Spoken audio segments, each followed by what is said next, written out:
بسم اللہ الرحمن الرحیم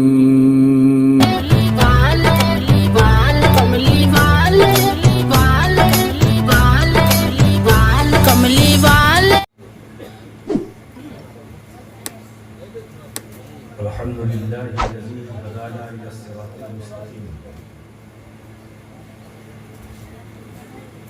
والصلاة والسلام علی من اختص بالخلق العظیم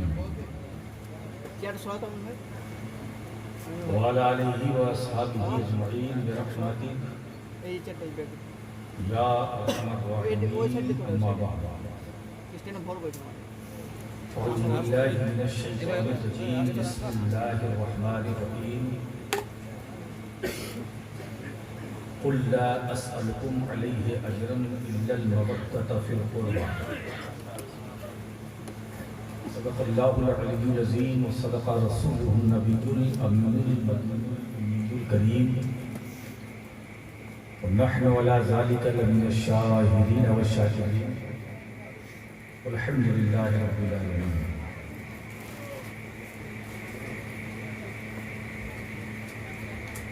من علینا ربنا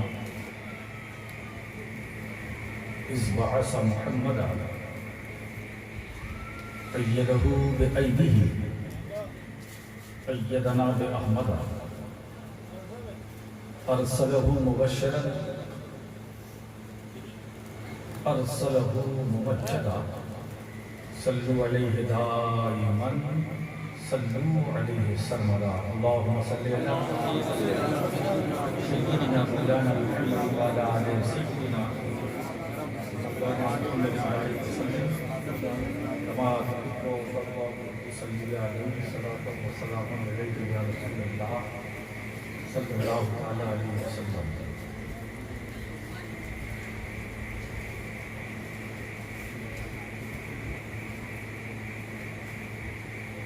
خوبصورت باتیں بھی ہوئی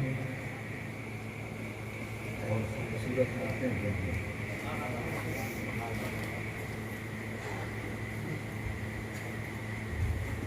ویسے بھی نظم میں ہو یا نثر میں سرکار کی تعریف کسی بھی صورت میں ہو خوبصورت ہے.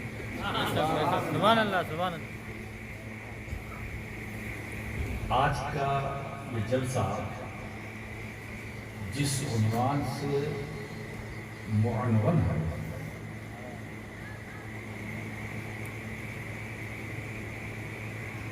آج ہم اس بارگاہ میں بھی اپنی عقیدتوں کا نذرانہ پیش کریں گے.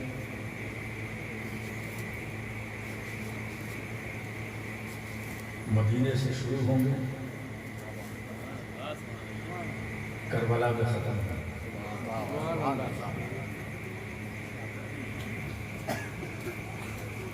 آج میں آپ کو کسی اور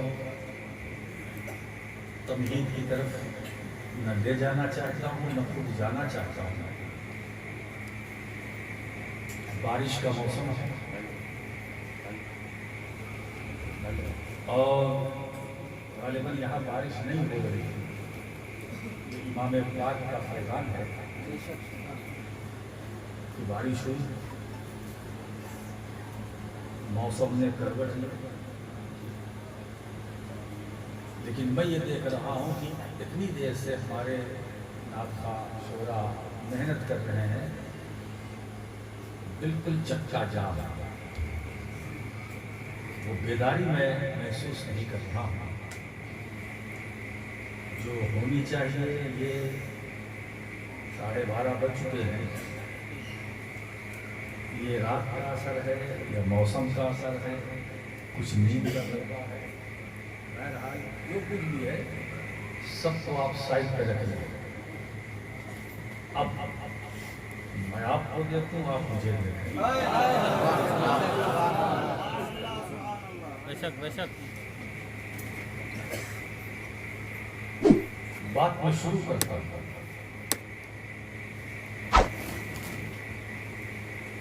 جس رسول گرامی وقار صلی اللہ علیہ وآلہ وسلم کا ذکر جمیل چل رہا تھا، نظم میں یا نثر میں؟ اس رسول کا امت پر کتنا احسان ہے. کیا آپ نبی کریم صلی اللہ تعالی علیہ وسلم کے احسانات کو شمار کر سکتے ہیں؟ وہ لوگ حضور کے ذریعے ہمیں اللہ نے جتنی نعمتیں عطا کی ہیں، کیا آپ اس کو شمار کر سکتے ہیں؟ نہیں کر سکتے. اتنی نعمتیں رسول کے ذریعے ہمیں ملی. ہم بیان کرتے کرتے تھک جاتے ہیں، مگر ان نعمتوں کا سلسلہ ختم نہیں ہوتا.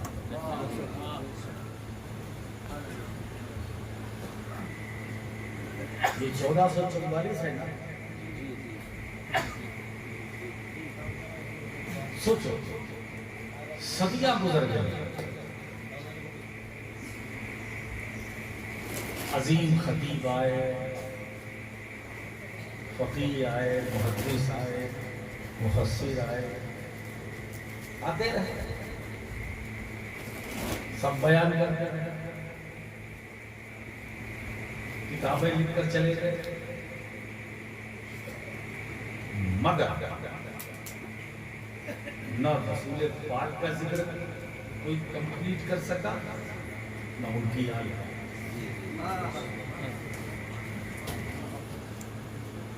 کیا کچھ نہیں سرکار نے ہمیں دیا. ایک ایسی چیز بتاؤ جو رسول نے ہمیں نہ دی.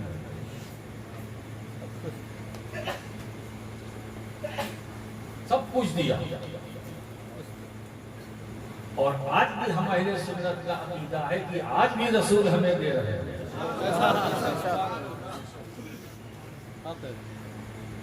کل جو ملا وہ بھی رسول سے، آج جو مل رہا ہے وہ بھی رسول سے، اور جو مستقبل میں ملے گا آنے والی نسلوں کو وہ بھی رسول ہی سے. اس لیے کہ حضور تو آخری رسول ہے، اب نبوت ان پر ختم ہے، اور نعمتوں کے اجرا کا سلسلہ تو قیامت تک رہے گا. تو اب جو کچھ ملے گا یا ملے گا یا مل رہا ہے یا ملے گا، سب مصطفیٰ سے ملے.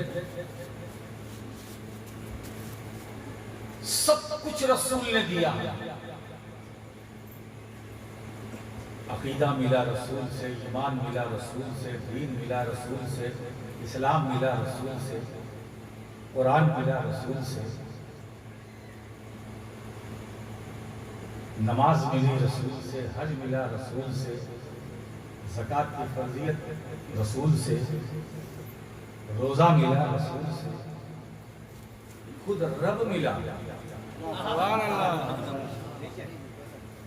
رسول سے ہے نا. ایسا شفیق رسول جن کی شفقتوں کا اندازہ نہیں لگایا جا سکتا. ایسا محسن رسول جس کے احسانات کو سمیٹا نہیں جا سکتا. لفظوں کی بھی ایک سیما ہے، ایک حد ہے. لغت میں جتنے الفاظ ہیں ڈکشنری میں وہ تو جتنے ہیں،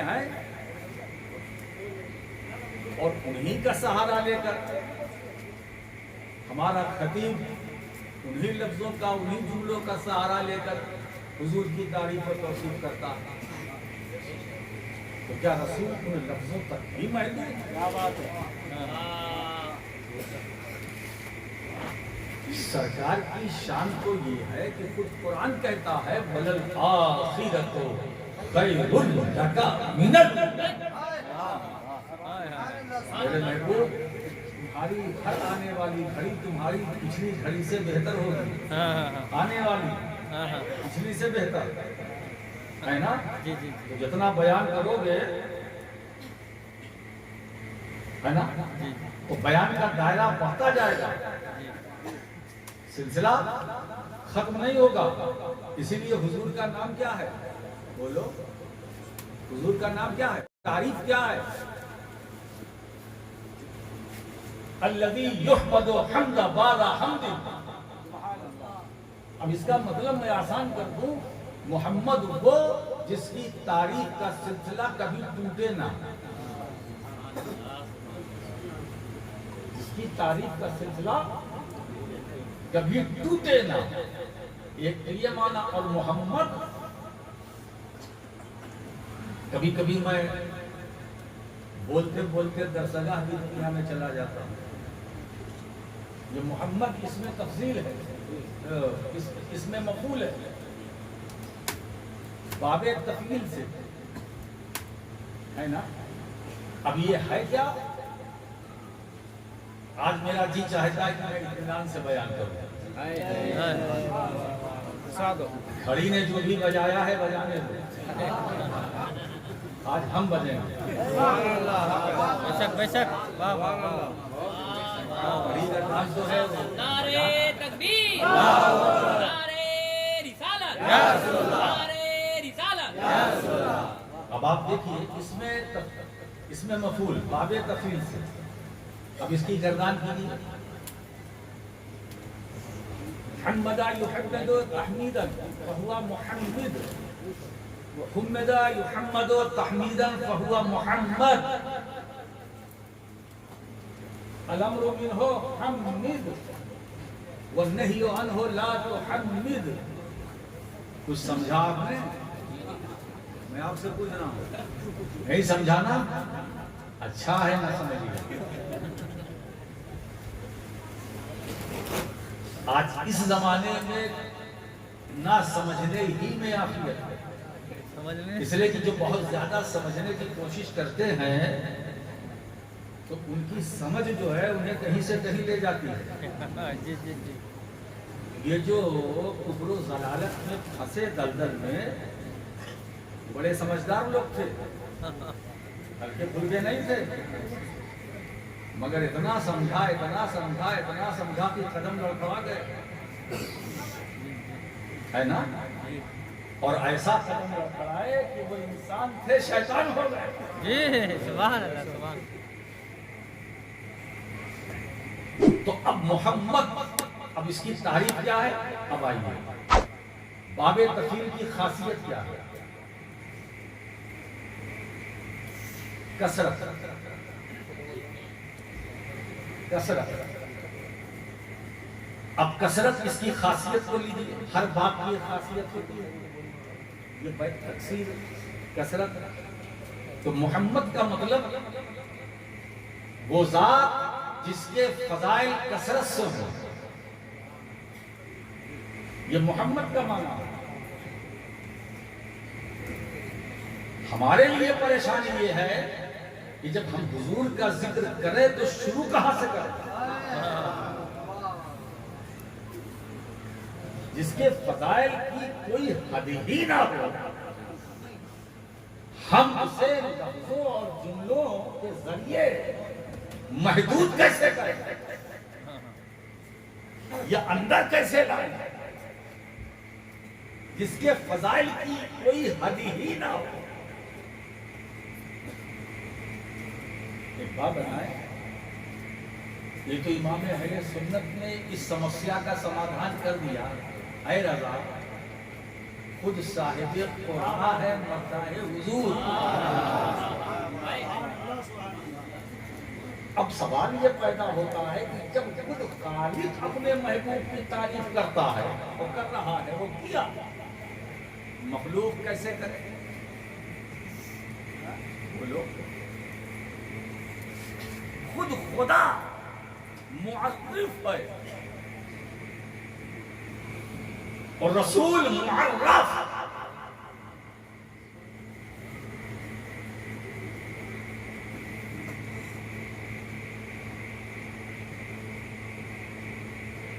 مجھے ایک شعر اس موقع پر یاد آیا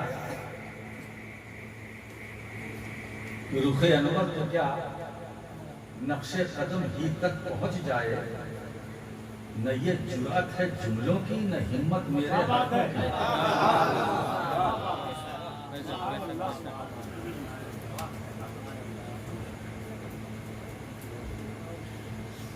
رخ انور تو کیا نقش قدم ہی تک پہنچ جائے، رخ انور کیا چہرہ تو دور کی بات ہے۔ اب جب چہرے کی بات آتی ہے تو مولانا عاصی تو دوسرا ہی منظر پیش کر رہے ہیں۔ تمہارے حسن کی تصویر کوئی کیا کھینچے، نظر ٹھہرتی نہیں عارض منور پر۔ تصویر کشی کے لیے نظر کا چہرے پر ٹھہرنا ضروری ہے، اور ہماری نظر میں وہ قوت کا جو چہرہ انور پر نظر ڈال سکے۔ تو اب اس رسول کے حسن و جمال کی کیفیت تو کون بیان کر سکتا ہے؟ نہیں کر سکتا۔ پھر کیا کرتے ہیں؟ کرتے تو سبھی ہیں۔ تو ہمسر قادری لکھنوی نے دو مصرے میں اس سمسیا کا سمادھان کر دیا کہ ہم کہاں اور کہاں نعت نبی ہے ہمسر، صرف حسان سے آواز ملا ہے۔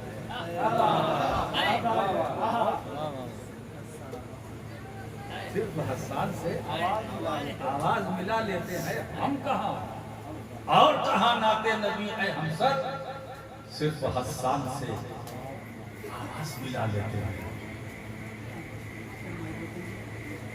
محسن کہہ رہے ہیں، محسن کہہ رہے ہیں، کرے گا کیا تیری توصیف کل کے منشی چرخ، زبان چاہیے، منہ چاہیے، بیاں کرے۔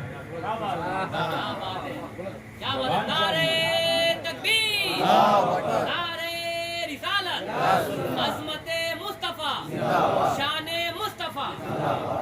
زبان چاہیے ہے نا، منہ چاہیے، زبان ہے نہ منہ ہے، پھر بیان کیسا ہے؟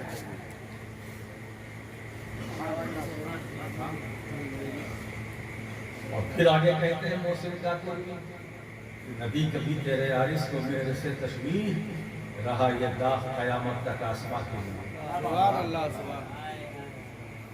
لیکن جہاں سے وہ شروع ہوتے ہیں وہ یہ کہتے ہیں کہ سخن کو رتبہ ملا ہے میری زبان کے لیے، اور زبان ملی ہے مجھے نعت کے بیاں کے لیے۔ یہ زبان جو اللہ نے دی ہے جھوٹ بولنے کے لیے نہیں۔ آئے اب اس میں اصلاح بھی کر لیجیے، آپ اسی زبان سے جھوٹ بولتے ہیں، غیبت کرتے ہیں، برائی کرتے ہیں، چغلخوری کرتے ہیں، کرتے کہ نہیں کرتے ہے نا، اسی زبان سے گالی دیتے ہیں۔ اللہ نے زبان آپ کو اسی لیے دی ہے؟ بولو نہیں، یہ زبان کس لیے ہے؟ محسن کاکوڑوی سے پوچھو، وہ کہتے ہیں کہ زبان ملی ہے مجھے نعت کے بیاں کے لیے۔ مطلب یہ زبان جو اللہ نے دی ہے، اللہ کی حمد کرو، رسول کی نعت بیان کرو۔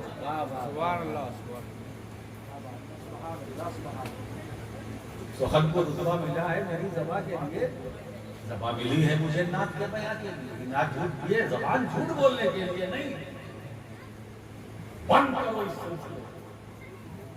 جلسے بہت ہوتے رہتے ہیں، جلسے بھی بڑھتے جا رہے ہیں، کانفرنسیں بھی بڑھتی جا رہی ہیں، اور جھوٹ کا بازار بھی بڑھتا جا رہا ہے۔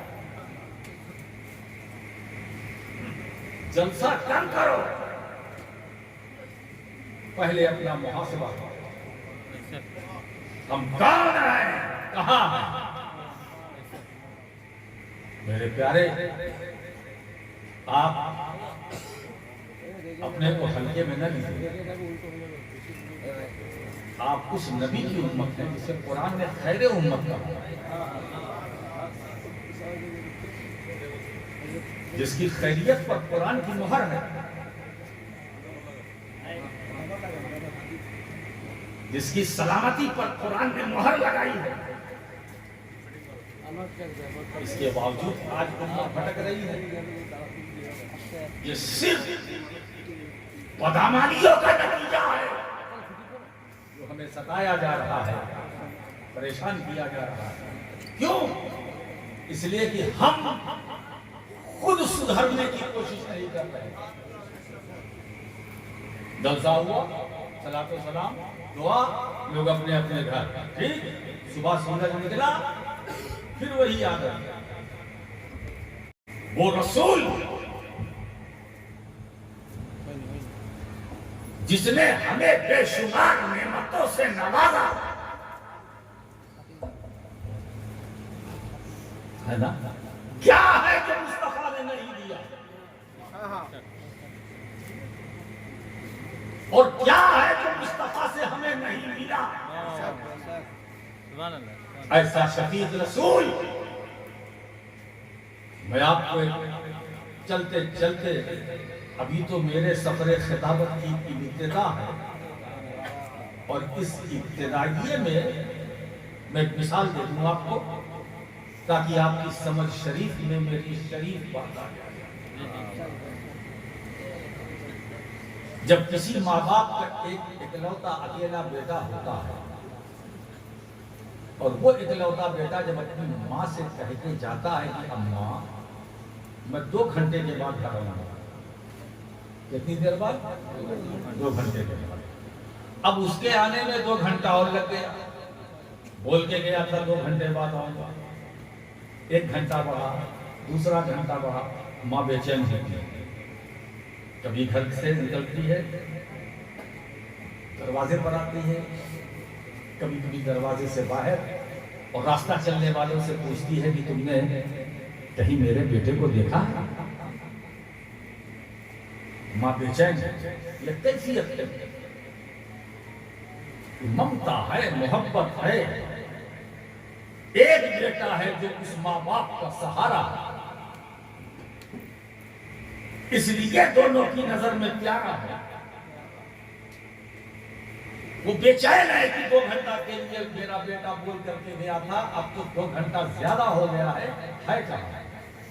کبھی اندر کبھی باہر، کبھی اندر کبھی باہر، ان سے پوچھنا ان سے پوچھنا، آس پڑوس میں رہنے والوں سے پوچھنا.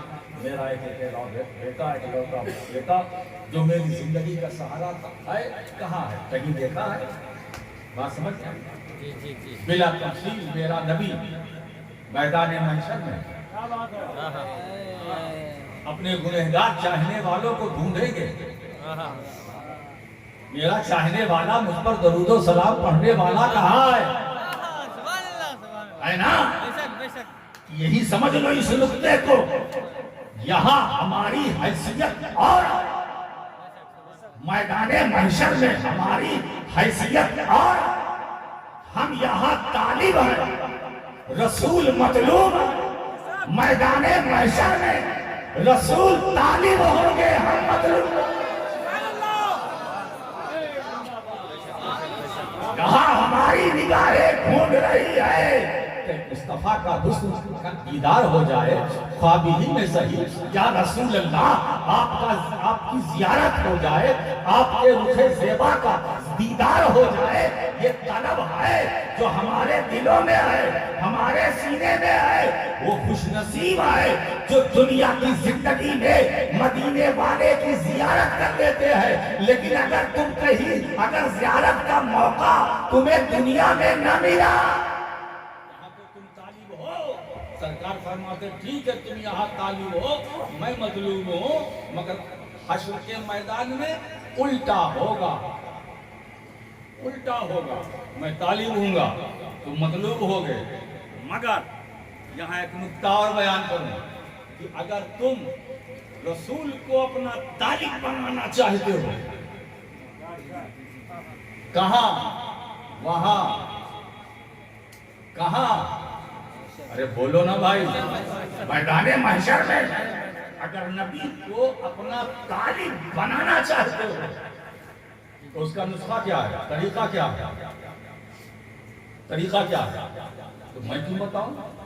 آؤ اسی نبی سے پوچھ لیں کہ حضور اس کا کوئی طریقہ ہے جو آپ مجھے عنایت فرما دیں، عطا کر دیں، تاکہ آپ طالب میں مطلوب، مجھے زحمت نہ اٹھانی پڑے، میں تو غلام ہوں. کوئی نسخہ ہے؟ رسول نے دے دیا، رسول نے دے دیا نسخہ. اور وہ نسخہ کیا ہے؟ تمام کتب احادیث میں ہے. سرکار فرماتے ہیں من سمع اسمی فی الاذان جس نے اذان میں میرا نام سنا انگوٹھا چوما. انگوٹھا بولو چومتے ہو کہ نہیں چومتے؟ اسی لیے میں آج آپ سے کہہ کے جا رہا ہوں خوب چومو. جس نے اذان میں میرا نام سنا انگوٹھا چوما. حدیث کا اگلا حصہ کیا ہے؟ حضور فرماتے ہیں انا طالبہ فی صفوف القیامہ. میں قیامت کی صفوں میں ان چومنے والوں کو تلاش کروں گا. سبحان اللہ سبحان اللہ. میں چومنے والوں کو تلاش کروں گا, ڈھونڈوں گا وہ کہاں ہیں جو میرا نام سن کر تڑپ جاتے تھے اور انگوٹھا چومتے تھے, آنکھوں سے لگاتے تھے. یہاں تو فتویٰ دیا جاتا ہے مت چومو, ہے نا؟ بھائی تو سرکار نے تو سب سے پہلے فتویٰ جاری کر دیا چومو. کتنا سکے چومو. اب ہم بات نبی کی مانے یا مولوی کی؟ سیدھی سی بات یہ عقیدہ ہے. جب حضور کا نام ہم سنتے ہیں ہے نا تو ہماری محبت جوش مارتی ہے, چوم لیتے ہیں. ٹھیک ہے, چوم لیتے ہیں محبت سے. اچھا کوئی عداوت سے چومتا ہے؟ بولو. محبت سے. کوئی کسی کو چومتا ہے عداوت سے نہیں, محبت سے چومتا. مگر چومنے والی چیزوں کو ہم چومتے ہیں. جس کی اجازت شریعت نے دی ہے ہم اسے چومتے ہیں. پتھر تو یہاں بھی ہیں مگر ہم نہیں چومتے. مگر جب ہم حرم کعبہ میں پہنچتے ہیں تو کوئی کہے یا نہ کہے ہم اس کعبے کی دیوار میں لگے ہوئے حجر کو چومتے ہیں. حجر کو چومتے ہیں. میں کبھی کبھی سوچتا ہوں کہ جب حجر چوما جا سکتا ہے تو بشر کیوں نہیں چوما جا سکتا؟ اور ایک بات بتائیں, میرے نبی نے حسن و حسین کو چوما. چوما. اچھا, اور حسن و حسین کو سونگھا. سونگھا. صحابہ نے عرض کیا یا رسول اللہ آپ سونگ رہے ہیں, بجائے چومنے کے چوما بھی آپ نے مگر میں نے دیکھا آپ سونگ بھی رہے ہیں. تو حضور نے فرمایا سونگ اس لیے رہا ہوں کہ یہ حسن حسین یہ دونوں یہ جنت کے پھول ہیں. سبحان اللہ سبحان اللہ. جنت کے پھول ہیں. پھول چوما نہیں جاتا ہے, سونگھا جاتا ہے. سبحان اللہ سبحان اللہ سبحان اللہ. پھول چوما نہیں جاتا ہے, سونگھا جاتا ہے. یہ جنت کے دونوں نواسے میرے جنت کے پھول ہیں. پھول حضرات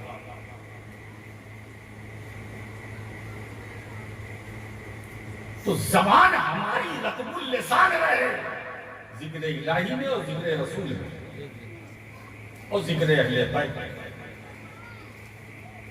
وہ نبی جس نے اپنی امت کو بے شمار نعمتوں, فضیلتوں, عظمتوں, رفعتوں سے نوازا. رب فرما رہا ہے کہ میرے حبیب تم نے بہت کچھ دیا ہے, بہت کچھ دیا ہے, اب تم بھی کچھ مانگ لو, تم بھی کچھ مانگ لو. قل لا اسألکم علیہ اجرا. اے حبیب آپ کہہ دیجئے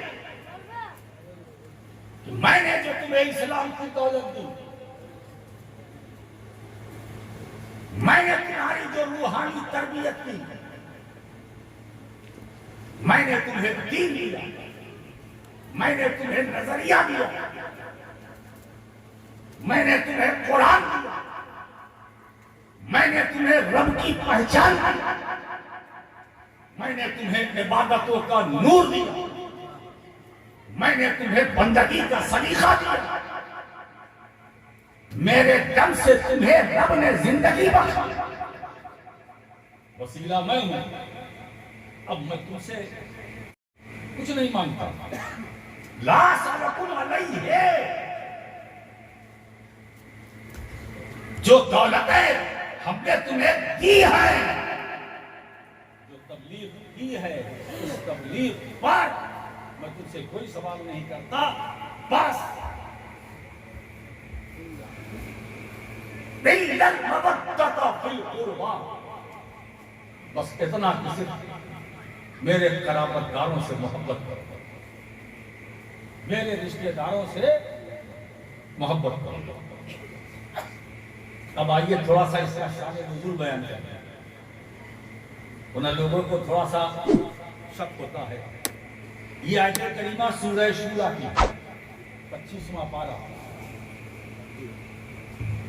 25واں پارہ سورۃ الشورى، اور یہ سورت جو ہے مکی ہے۔ مکی کا مطلب ہجرت سے پہلے، اور حسنین کریمہ کا وجود مدینے میں، اور سورت مکی ہجرت سے پہلے۔ کوئی سوال کر سکتا ہے تو اس کا جواب بھی میں دے دوں۔ تفسیر کبیر میں امام فخر الدین رازی رحمۃ اللہ علیہ فرماتے ہیں، نوٹ کیجئے گا کہ سورۃ الشورى مکیۃ الا اللہ سلکم علیہ اجرا، پوری سورت مکی ہے مگر لا اسألکم علیہ اجرا یہ مکی نہیں، یہ مدنی سورت ہے۔ سبحان اللہ، یہ مدینے میں یہ آیت نازل ہوئی۔ یہ بات الگ ہے کہ سورہ شورا میں اس آیت کا ذکر ہے، سورت تو مکی ہے مگر اس مکی سورت میں یہ آیت مدنی ہے۔ اب جب یہ آیت نازل ہوئی تو عبداللہ ابن عباس رضی اللہ تعالیٰ عنہ سے جو روایت ہے، تمام محدثین روایت کرتے ہیں، جب یہ سورت نازل ہوئی میں یہ آیت نازل ہوئی، لما نزلت هذه الآیہ فقالوا، جب یہ آیت کریمہ نازل ہوئی تو صحابہ کرام نے عرض کیا، یا رسول اللہ من قرابتک هؤلاء الذین وجبت مودتهم، اے اللہ کے رسول یہ رشتے دار کون ہیں آپ کے جن کی محبت ہم پر واجب ہے؟ تو سرکار فرماتے قال، حضور نے فرمایا، وہ رشتے دار جاننا چاہتے ہو کون ہے؟ تو حضور نے فرمایا علی و فاطمہ و ولداہما، یہ میرے قرابت دار ہیں، رشتے دار ہیں، ان کی محبت امت پر فرض ہے۔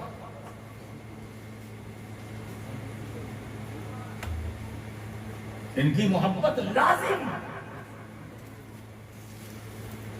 اب آئیے کنز الامال جلد نمبر 6، آج کا خطاب ایسا ہوگا کہ چھاپ دیجیے گا تو کتاب، 6ٹھی جلد، صفحے کا بھی نام ہے، صفحہ 217، جلد نمبر 6، کنز الامال، امام متقی وہ حدیث نقل کرتے ہیں، حضور کیا فرماتے ہیں؟ اربعۃ انا لہم شفیع یوم القیامہ، 4 قسم کے لوگ ہیں، سرکار فرماتے ہیں کہ قیامت کے دن میں ان کی شفاعت کروں گا۔ وہ 4 قسم کے لوگ ہیں، حضور فرماتے ہیں کہ قیامت کے دن میں ان کی شفاعت کروں گا۔ پہلے کون ہے؟ تو حضور فرماتے ہیں المکرم لذریتی، جو میری اولاد کی تعظیم کرتے ہیں، احترام کرتے ہیں، سرکار فرماتے ہیں میں ان کی شفاعت کروں گا۔ اور دوسرے والقاضی لہم حوائجہم، اور دوسرے وہ ہیں حضور فرماتے ہیں جن کی میں شفاعت کروں گا، وہ ہیں جو میری اولاد کی ضرورت کو پورا کرتے ہیں، جو میری اولاد کی ضرورت کی ضرورت کو پورا کرے، حضور فرماتے ہیں میں اس کی شفاعت کروں گا۔ اور تیسرے قسم کے وہ ہیں کہ جو میری اولاد کی اس ضرورت کو جو ذرا مشکل ہے اس میں کوشش کرے، جو مشکل ہے اس میں کوشش کرے اور ان کی مدد کرے، تو حضور فرماتے ہیں میں ان کی بھی شفاعت کروں گا۔ تین ہو گئے، اور چوتھے المحب بقلبہ ولسانہ، جو زبان اور دل سے میری اولاد کی تعظیم کرے، محبت کرے، حضور فرماتے ہیں میں ان کی بھی شفاعت کروں گا۔ ارے بھائی 4 بشارتیں آج آپ کو مل رہی ہیں نا، بولو۔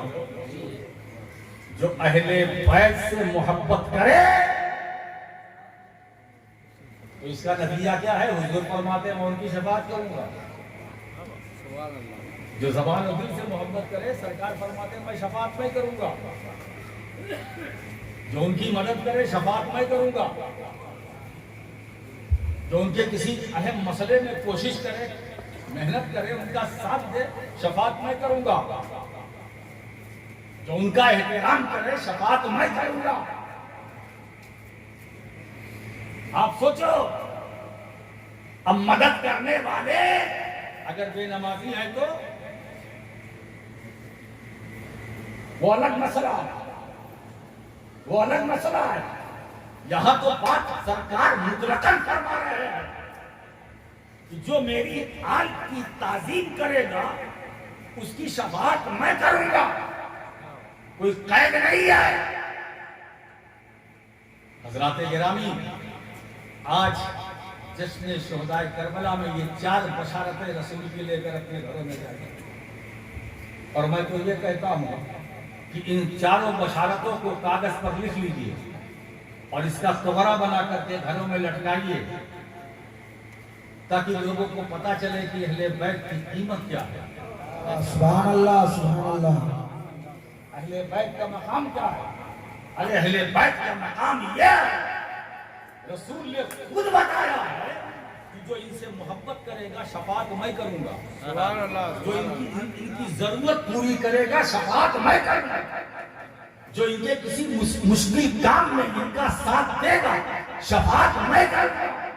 تو اس کا مطلب یہ ہوا کہ علی سے محبت کرنے والا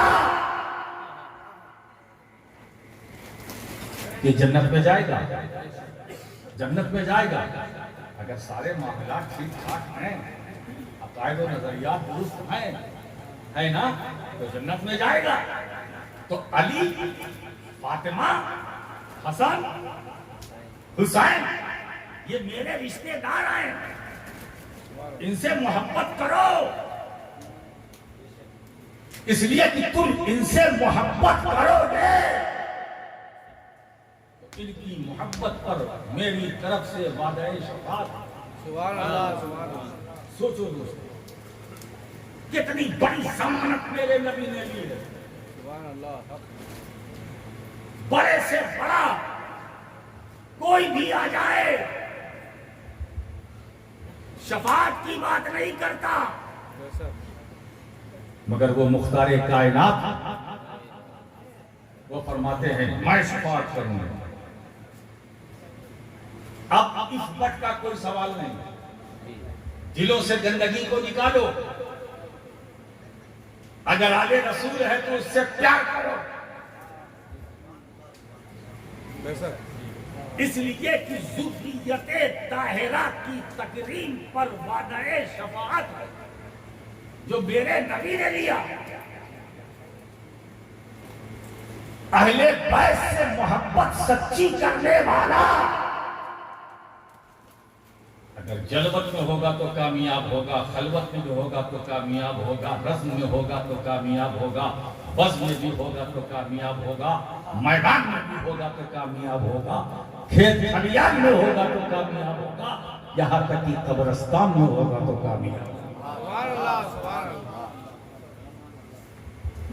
علی، فاطمہ، حسن، حسین یہ میرے رشتے دار ہیں، ان سے محبت کرو۔ یہ اعلان قرآن کا ہے جو حبیب رحمان کی زبان حق۔ بات سمجھ میں آئی؟ اے نبی، نعمتیں تم نے بندوں کو دیا ہے، تم نے آج تک کچھ چاہا نہیں اپنے لیے، اور رسول نے چاہا تو کیا چاہا؟ اب آپ دیکھیے، حضور نے مانگا بدلہ اپنی رسالت کا، جس کو اجر رسالت کہتے ہیں۔ وہ کیا ہے؟ علی کی محبت، فاطمہ کی محبت، حسن کی محبت، حسین کی محبت، یہ اجر رسالت ہے، یہ اجر۔ اور جب تک اس اجر کو تم ادا نہیں کرو گے، نہ نماز ہوگی، نہ روزہ ہوگا، نہ حج ہوگا، نہ زکات، نہ عبادت، نہ تقویٰ، کچھ نہیں۔ پہلے بدلا دو۔ حضور نے اور کچھ نہیں مانگا، یہی صرف ایک چیز مانگی۔ اچھا یہ بتائیے، نبی نے دیا کتنا؟ بولو، بہت کچھ۔ اور لیا کتنا؟ دیا بہت کچھ، اور لیا کیا؟ ایک، میرے گھر والوں سے محبت کرو، یہ اجر رسالت ہے۔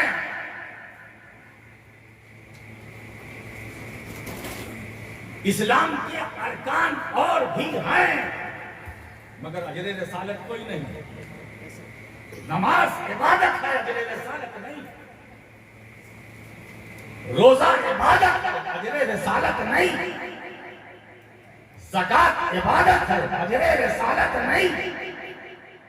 حج عبادت ہے، اجر رسالت نہیں۔ اجر رسالت ہے کیا؟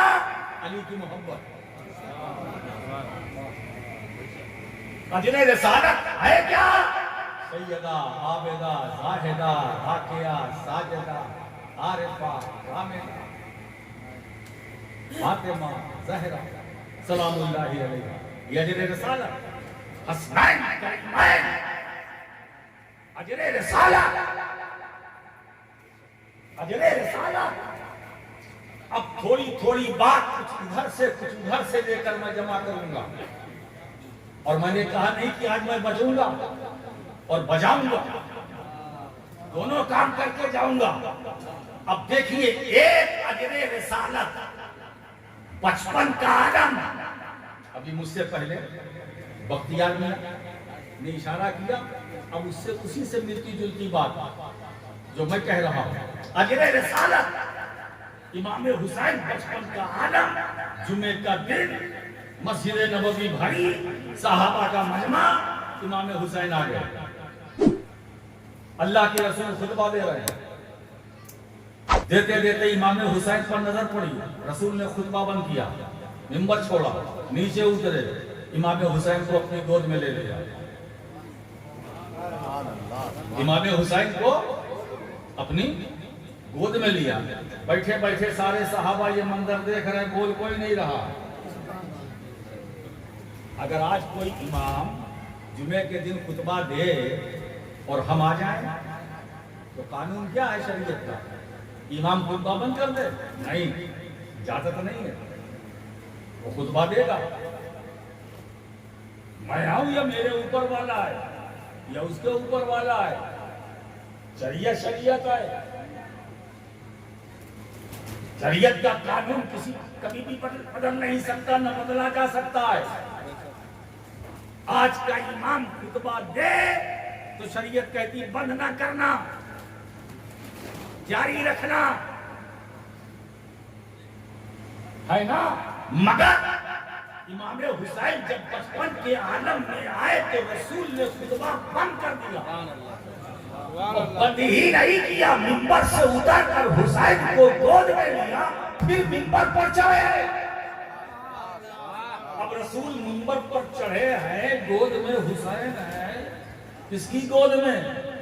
نانا کی گود میں۔ نانا کی گود میں کون ہے؟ نواسا ہے نا۔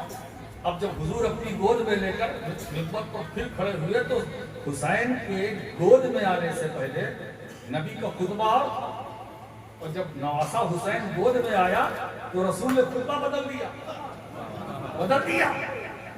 کس کے لیے بدلا؟ بولو. کس کے لیے؟ حسین کے لیے. حسین کون ہے؟ نواسے. کس کے نواسے؟ نبی کے. تو حسین نے جو پہلا رسول کا خطبہ تھا وہ بند کیا. جب نواسا حسین نانا کی گود میں آیا تو رسول نے خطبہ الگ شروع کیا. فرمایا یا ایھا الناس ھذا حسین فاعرفوہ وفتنوہ وانصروہ. اے لوگو انہیں پہچانو، یہ حسین ہے. ان کی فضیلتوں کا اقرار کرو، یہ حسین ہے. وانصروہ، ان کی مدد کرو، یہ حسین ہے. اندازہ لگائیے بچپن کا عالم ہے. ابھی امام حسین کو مدد کی ضرورت کیا؟ ابھی تو کم سنی کا عالم ہے. سرکار کیا فرماتے ہیں؟ انہیں پہچانو. فاعرفوہ، انہیں پہچانو. ایک دوسرا ترجمہ کر دیں، یہ حسین ہے، ان کی معرفت حاصل کرو. ہے نا؟ تو اس کا مطلب یہ ہے کہ حسین سے محبت کرو معرفت حاصل کر کے. اور جب معرفت حاصل کر کے محبت کرو گے تو کبھی ٹھوکر نہیں کھاؤ گے، کبھی ٹھوکر نہیں لگے گی. تو یہ حسین ہے. اب میں آپ سے پوچھتا ہوں، کیا اللہ کے رسول صحابہ کے مجمع میں اپنے نواسے کو پہچنوا رہے ہیں؟ بولو. یہ حسین ہے، ان کی مدد کرو، ان کی فضیلتوں کا اعتراف کرو. یہ حسین ہے. یہ نواسے کو کا تعارف ہو رہا ہے. بولو نہیں، یہ دین کا تعارف کرا رہے ہیں مصطفیٰ. کہ حسین کو صرف میرا نواسا نہ سمجھنا، یہ دین ہے. دین ہے. انہیں پہچانو، ان کی مدد کرو. اب یہاں جو گوشہ میں آپ کے سامنے رکھنا چاہتا ہوں، ذرا اس کو پکڑنے کی کوشش کیجئے گا، قید کیجئے گا. جس وقت حسین رسول کی گود میں نہیں آئے تھے اور رسول منبر پر تھے، ہے نا؟ ایک منبر ایک خطیب، ایک منبر ایک خطیب. ٹھیک ہے. اب جب حسین نبی کی گود میں آ گئے تو دو منبر دو خطیب. سبحان اللہ، سبحان اللہ، حق ہے. جب تک حسین نبی کی گود میں نہ تھے مصطفیٰ کا منبر تھا اور نبی کی گود حسین کا منبر. سبحان اللہ، سبحان اللہ. جس منبر پر رسول تھے وہ تو رسول اللہ کا منبر تھا اور نبی کی گود حسین کا منبر. سبحان اللہ، سبحان اللہ. سوچو اس حسین کے رتبے کو کون بیان کر سکتا ہے نا؟ جس کا منبر نبی کی گود ہو. سبحان اللہ، سبحان اللہ، حق ہے نا؟ اور مقام کی بات کرتے ہو. میں صرف اشارہ کروں، بہت علماء سے آپ نے سنا ہوگا حضور سجدے میں، صحابہ مقتدی حضور سجدے میں. یہی امام حسین بچپنے کا عالم ہے. دوڑتے ہوئے آئے، نانا کو نماز میں دیکھا سجدے میں، پشت مبارک پر سوار ہو گئے. ادھر دیکھیے، وہ اپنا کام کرے، ہم اپنا کام کریں. بھائی بادل کا کام برسنا ہے اور ہمارا کام گرجنا ہے. وہ اپنا کام کرے، ہم اپنا کام کریں. سبحان اللہ، حق ہے. ہم کسی اور کا ذکر نہیں کر رہے ہیں، حسین کا ذکر کر رہے ہیں. سبحان اللہ. کرم ہے ان کا کہ خود پیاسے رہے مگر ہمیں سیراب کیا. یہ تو کربلا کے امام کا فیضان ہے جو کربلا میں پیاسے رہے مگر اپنے غلاموں کو پانی پیاس سے محروم نہیں رکھا، خوب پلایا.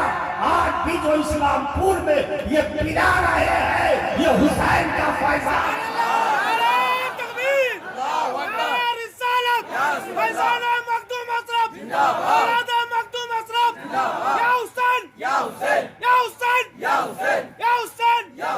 یہی تو علی کے لال کا کمال، یہی تو مصطفیٰ کے حسن کا جمال، یہی تو فاطمہ الزہرا کے دودھ کی قیمت ہے کہ حسین خود بھوکے رہے مگر نانا کے غلاموں کو کھلایا اور آج بھی کھلا رہے ہیں۔ دوستو ارے دنیا داروں کا لنگر بند ہو سکتا ہے مگر حسین کا لنگر قیامت تک جاری رہے گا۔ آپ اندازہ لگائیے، بادل برس رہا، برسنے دیجیے۔ میں تو چاہتا ہوں کہ اگر بادل آج برسنا ہی چاہتا ہے تو برس لے، برس لے، اور ہم بھیگنے کے لیے تیار ہیں۔ اور یہ بات بتائے، آج جو اس پانی سے بھیگے گا وہ بیمار بھی نہیں ہوگا۔ اس لیے یہاں دنیا دار کی محفل نہیں ہے، مدنی تاجدار کے نواسے کی محفل۔ نعرہ تکبیر، نعرہ تکبیر، نعرہ رسالت، ذکر شہدائے کربلا، فیضان حضور مخدوم اشرف، خطیب اعظم حضور سجدے میں نواسا نانا کی پشت مبارک پر، صحابہ مقتدی تو امام کی اقتداء کرتا ہے۔ اب امام اگر سجدے میں لمبا سجدہ کرتا ہے تو مقتدی مجبور ہے نا۔ اچھا یہ بتائیے کہ آج اگر آپ کی مسجد کا امام تھوڑا سجدہ لمبا کر دے آپ کو کیسا لگے گا؟ تھوڑا سا اٹھا کے ایسے دیکھو گے امام صاحب ہیں بھی یا نہیں، یا انتقال کر گئے ہے نا۔ اگر مان لو کہ 2-4-5 منٹ امام صاحب سجدے میں رہے تو مقتدی کا برا حال ہو جائے گا نا۔ امام صاحب کے ایک سجدے کا یہ حال ہے کبھی تو دوسرا باقی ہے۔ ادھر میری بیوی ہاسپٹل میں ہے، اتنی لمبی نماز ہے نا۔ میری جو چھٹی حص ہے وہ یہ کہتی ہے کہ اگر امام نے سجدے کو تھوڑا لمبا کیا تو مقتدی آگے کا ہے دھیرے سے اٹھا کے یہ آنکھ کا جو گوشۂ چشم ہے اس سے دیکھے گا امام کو کیا ہو گیا۔ نواسا نبی کی پشت مبارک پر سوار، رسول نے سجدہ بڑھا دیا۔ سبحان اللہ، سبحان اللہ۔ اب میں آپ کے سامنے فلسفہ رکھنا چاہتا ہوں۔ حضور سجدے میں گئے تھے تو کس کے لیے؟ بولو، اللہ کے لیے، ٹھیک ہے۔ اور سجدے کو لمبا کیا تو کس کے لیے؟ حسین کے لیے۔ اٹھ نہیں رہے تو کس کے لیے؟ حسین کے لیے۔ کیوں؟ اور حسین رسول کے کون ہے؟ نواسے ہے نا۔ تو اس کا مطلب کیا؟ اب پھر سوال کرتا ہوں، کیا رسول نے سجدے کو لمبا کیا نواسے کے لیے؟ دین کے لیے، اسلام کے لیے۔ یعنی جب حضور سجدے میں گئے تو خدا کے لیے، اٹھ نہیں رہے ہیں حسین کے لیے۔ تو اس کا مطلب رسول اپنے عمل سے یہ بتلا رہے ہیں کہ میرے نواسے کو نواسا نہ سمجھنا، میں نے سجدے کو لمبا کیا نواسے کے لیے نہیں، دین کے لیے۔ میں سجدے سے سر نہیں اٹھا رہا ہوں، دین کے لیے۔ حسین دین ہے نا۔ اس لیے کہ میں سوال کروں کہ کیا سجدہ رسول میں دنیا کا تصور تھا یا دین کا؟ تو پوری امت چیخ کر کے یہ جواب دے گی کہ میرے نبی کا سجدہ دنیا کے تصور سے پاک ہے، پاک ہے، پاک ہے نا۔ تو میرے نبی کا سجدہ دین کے تصور سے بھرا، تو سجدہ لمبا کیا تو دین کے لیے، اٹھ نہیں رہے ہیں تو دین کے لیے۔ یہ گوشہ سمجھ میں آ گیا، اور اس میں جو نکتہ ہے وہ میں ابھار کے نکال کے لے آ رہا ہوں۔ پیچھے مقتدی صحابہ، اور صحابہ کو انتظار کہ نبی سجدے سے اٹھیں تو ہم اٹھیں، کیونکہ مقتدی امام کے تابع ہوتا ہے۔ تو مقتدی صحابہ رسول کا انتظار۔ اب یہاں سے جو میں نکتہ آپ کو دینا چاہتا ہوں نبی وہ ہے جن کا انتظار صحابہ کرے. نبی وہ ہے جن کا انتظار صحابہ کرے اور حسین وہ ہے جس کا انتظار نبی کرے. یا رسول اللہ یا علی تو رسول منتظر، حسین منتظر، صحابہ منتظر، رسول منتظر. اب اندازہ لگاؤ عظمت حسین کا. جس کا انتظار مصطفیٰ کرے، جس کا انتظار صاحب شریعت کرے، جس کا انتظار صاحب معرفت کرے، جس کا انتظار صاحب حقیقت کرے، جس کا انتظار صاحب طریقت کرے، جس کا انتظار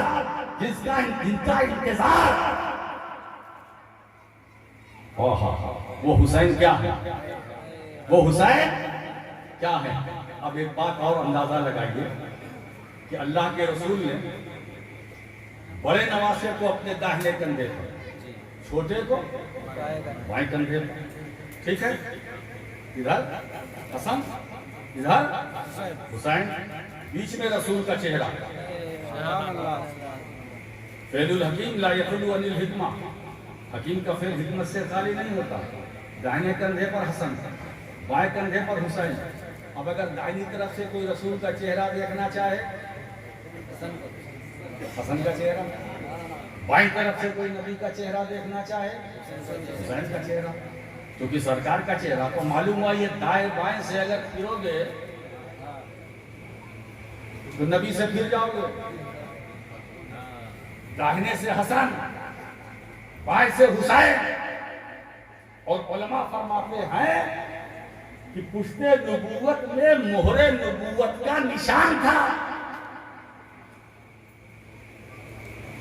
پشت نبوت میں مہر نبوت کا نشان تھا.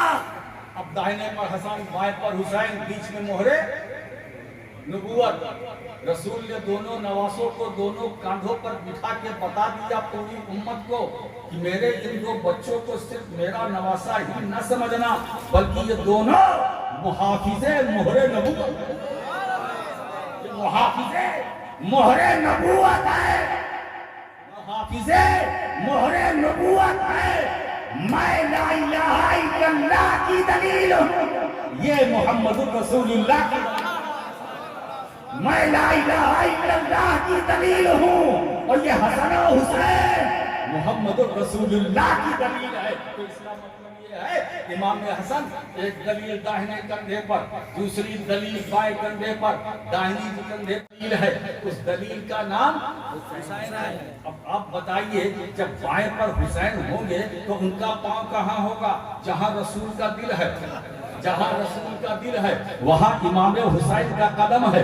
یعنی حسین کا قدم رسول کے دل سے لگا ہوا ہے. اب قدم حسین کو جو فیض مل رہا ہے وہ نبی کے دل سے مل رہا ہے. قدم حسین کو جو طاقت مل رہی ہے وہ مصطفیٰ کے دل سے مل رہی ہے. قدم حسین کو جو سکون مل رہا ہے وہ مصطفیٰ کے دل سے مل رہا ہے. قدم حسین کو جو قرار مل رہا ہے وہ مصطفیٰ کے دل سے مل رہا ہے. قدم حسین کو جو طاقت مل رہی ہے وہ مصطفیٰ کے دل سے.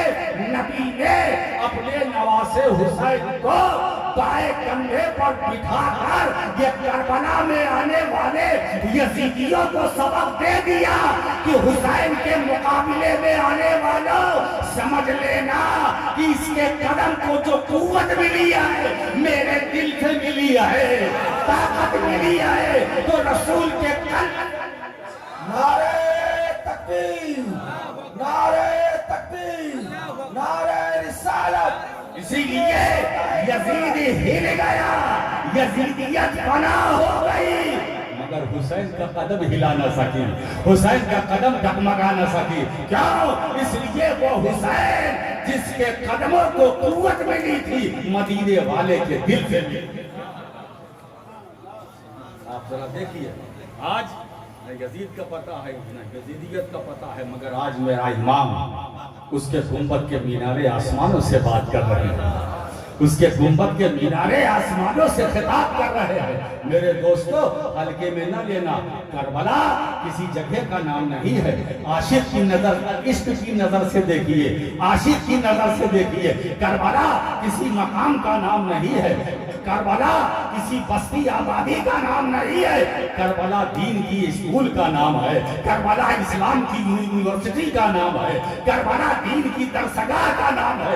عبادت کا ہنر دیکھنا ہو تو کربلا چلو, عبادت کا نور لینا ہے تو کربلا چلو, ریاضت کا معیار دیکھنا ہے تو کربلا چلو, استقامت کا جلوہ دیکھنا ہے تو کربلا, اور بھوکا پیاسا رہ کر جام شہادت نوش کرنے کا حوصلہ دیکھنا ہے تو کربلا چلو. توحید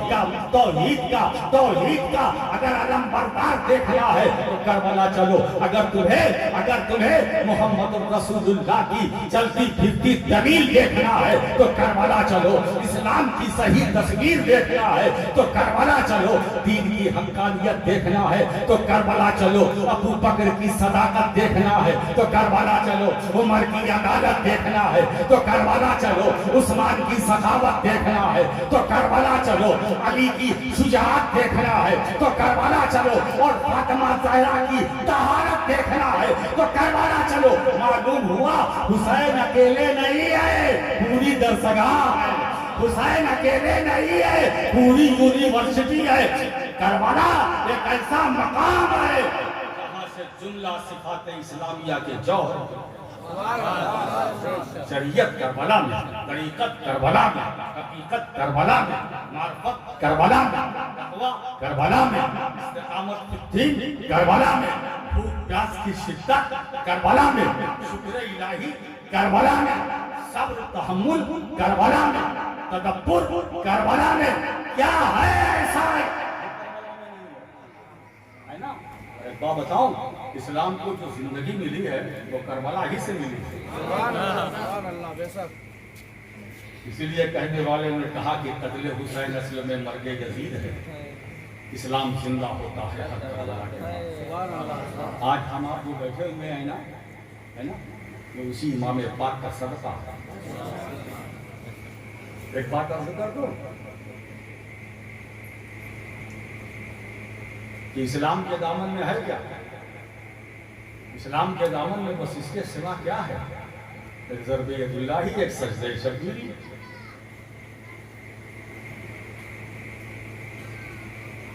مذہب اسلام کی صرف 2 نہریں حیات ہیں. وہ نہریں حیات جہاں سے ہمیں زندگی ملی, ایک ضرب حیدری اور دوسرا سجدہ شبیری. سبحان اللہ, سبحان اللہ. اسلام کو جو قوت ملی ہے, چاہے خندق ہو, خیبر ہو, احد ہو, بدر ہو, ضرب حیدری سے. جب یہ آقا کریم صلی اللہ تعالی علیہ وسلم نے ارشاد فرمایا, کیا فرمایا؟ خیبر کا قلعہ فتح نہیں ہو رہا تھا تو میرے رسول نے فرمایا ایسا ہے کل یہ جھنڈا میں ایک ایسے مرد کو دوں گا. حضور نے نہیں فرمایا کہ ایک ایسے آدمی کو دوں گا, آدمی تو بہت ہے, ایسے مرد کو دوں گا. رجل کا لفظ آیا اور رجل کا صحیح معنی مرد ہے نا. کسی سے آیا رجال الغیب, جس کو ترجمہ کرتے ہیں مردان غیب, یعنی غیب کی آدمی نہیں بولتے, مردان غیب. ایک ایسے مرد کو دوں گا یہ جھنڈا کل جس سے خیبر فتح ہو. وہ مرد کون تھا؟ علی. سب منتظر تھے. ظاہر سی بات ہے ہو سکتا ہے کہ میرے نصیب میں یہ آئے. جب دوسرا دن آیا تو حضور فرماتے آئی نا علی کیوں, علی کہاں؟ یا رسول اللہ, ان کی آنکھیں دکھ رہی, کہا بلاؤ. سرکار نے لباب دہن لگایا, دکھتی ہوئی آنکھوں کو شفا مل گئی. میرے نبی نے جھنڈا عطا کیا, علی یہ جھنڈا لو, خیبر تمہارے ہاتھوں سے فتح ہوا. سبحان اللہ, سبحان اللہ. کیا طاقت ہے خدا کے شیر کی, ایک ہی حال میں, ایک ہی ضرب میں, ایک ہی ضرب میں مرحب کا کام تمام کر دیا. سبحان اللہ, سبحان ایک ضرب, ضرب حیدری, ضرب ید اللہ, اور طاقت کا یہ عالم تھا کہ خیبر کے قلعے کو جلال میں آ کر ایسے لگاتے ہاتھ اور اکھاڑ کر پھینک دیتے ہیں۔ سبحان اللہ سبحان اللہ۔ اسلام کو تقویت ملی علی سے، ملی کہ نہیں ملی؟ پوری اسلامی تاریخ گواہ ہے۔ آقا کریم صلی اللہ علیہ وسلم نے ارشاد فرمایا غزوہ خندق کے موقع پر کہ علی کی ایک ضرب ثقلین کی عبادت سے افضل ہے۔ اللہ اکبر، ایک ضرب علی کی ثقلین کی عبادت سے افضل ہے۔ میرے رسول کا ارشاد گرامی کیا شان ہے، جن کی محبت کو امت پر واجب قرار دیا گیا ہے، ان کی شان یہ ہے۔ اب آئیے کنز الاموال کی ایک حدیث پاک میں اور آپ کے سامنے رکھتا ہوں۔ آج میرا بھی جی چاہتا ہے کہ حدیث ہی سنا کر سبحان اللہ صاحب، بے شک بے شک، خود اپنی خواہشات کی تکمیل کروں اور آپ کو بھی سیراب کروں۔ سبحان اللہ۔ کنز الاموال کی ایک حدیث ہے، نبی کریم صلی اللہ علیہ وسلم ارشاد فرماتے ہیں، دعا کرتے ہیں، اللہم ذر الحق کا حیث دار علی، اے اللہ حق کو ادھر گھما دے جدھر علی ہے، حق کو ادھر پھیر دے جدھر علی ہو۔